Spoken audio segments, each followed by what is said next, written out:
Seattle's game-losing play in the 2015 Super Bowl, the one where they threw the ball and the Super Bowl instead of running it in for the game-winning touchdown, was universally panned as a dumb call. It probably was, but what's amazing is not that they tried the pass, but that so many obsess over it even to today. Mention it to any Seattle fan and watch their head explode. But what's really amazing is that so many fret over such an irrelevant matter. After all, it's just a game, and life is filled with many problems and issues that are far more important. But in the eyes of many, the Super Bowl has become the most important event of the year, possibly of life itself. Well, thinking about that mistake brings us to the story of another error, a genuinely colossal, life-impacting one, when Eli's sons brought the ark to battle. It was bad enough to lose the battle, and the soldiers, and the ark, but there was a greater consequence that's hinted at by a simple comment. All Israel lamented after Jehovah, 1 Samuel 7, verses 1 and 2. It's difficult to get the full meaning of the somewhat cryptic text, but it appears that Eli's sons had so demeaned the worship of Jehovah by their sin that when the ark was taken, the tabernacle was removed, and the Philistines came and destroyed Shiloh, where Israel had worshipped God for 300 years.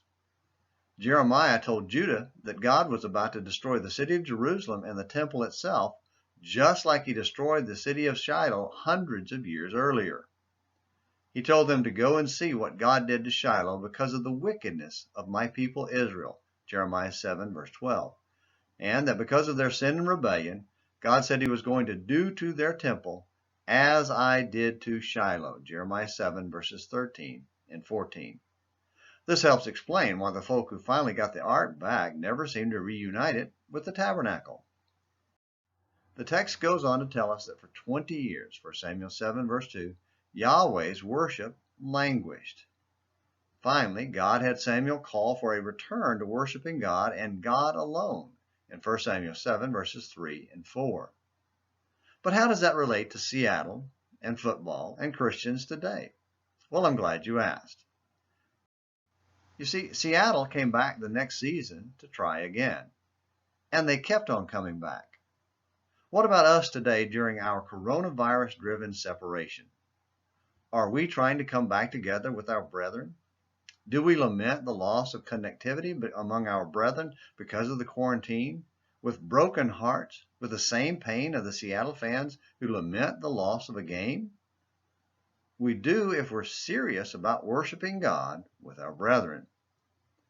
But if we're not careful, we could end up with a 20-year drought just like Israel. Well, thanks for watching Morning Minutes in the Bible. Until tomorrow, this is James McClenny hoping you have a great day.